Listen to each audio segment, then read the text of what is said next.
Hi, everybody. It's Dr. Patricia Coughlin here, responding once again to a request by a subscriber who wanted to understand the defense of passivity and compliance. So, first of all, he wanted to understand how to work with that, but he also asked the question, how could passivity ever be adaptive?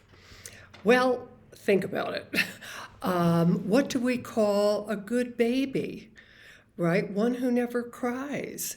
Parents love to have children who are ever so cooperative and don't give us much pushback, right? I think that passivity and compliance are wildly reinforced. So it's actually pretty easy to understand how that gets developed. And of course, it's across a spectrum.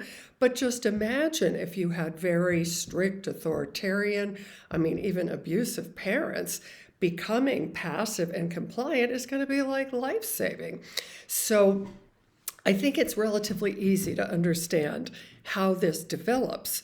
The problem, as with most defenses, and especially if we're talking about a character defense, defenses that have become habitual, chronic, and are quite entrenched. So, in other words, that passivity and compliance shows up everywhere, as an adult is going to really undermine optimal functioning, and in fact really interferes with the individual developing a sense of self. What do I want? How do I feel?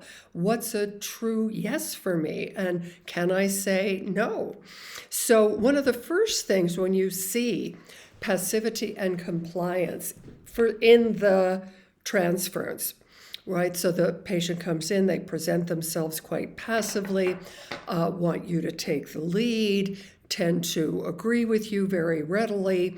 You're going to want to inquire whether that is, in fact, a characteristic pattern of interaction or whether it's more specific. So it could be just passivity and compliance with authority figures, or that the individual who, can actually be quite outgoing, can go after career goals and so on, really only becomes passive in the face of anger, for example. So you're always going to have to do your inquiry.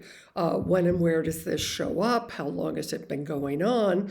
And then a crucial step, which is always the case with defenses, is that you're going to want to look at how this excessive reliance on the defenses of passivity and compliance are actually contributing to or even pretty much responsible for the presenting problems that the patient comes in wanting help with.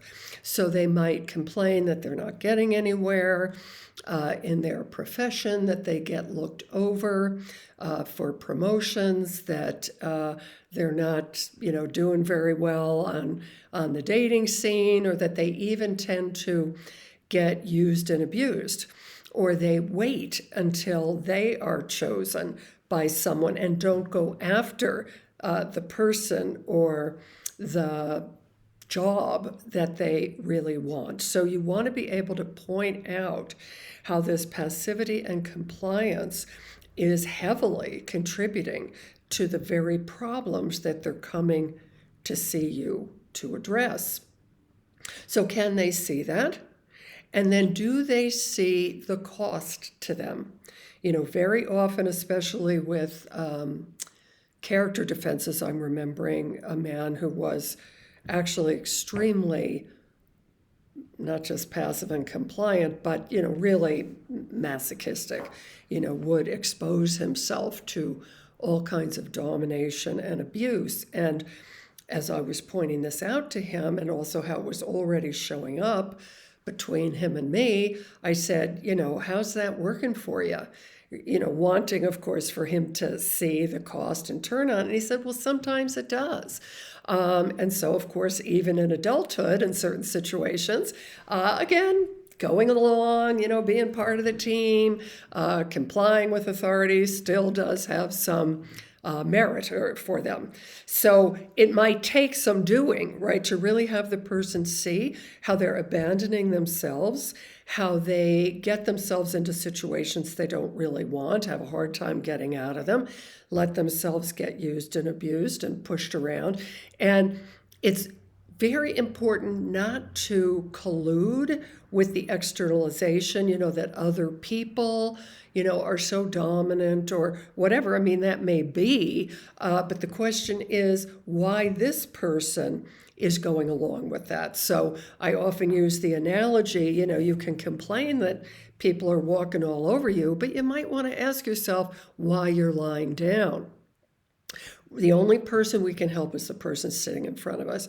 And again, this can be touchy because, people do get taken advantage of. And I've had, certainly examples where someone was treated horribly, by a boss or by a physician. And I acknowledged that, wow, it sounds like he was really, brutal and unfair. But our question, right, is how you dealt with your feelings about that and whether you were able to stand up for yourself or, again, you kept signaling that, no matter how you were treated, you were going to continue to go along with the program.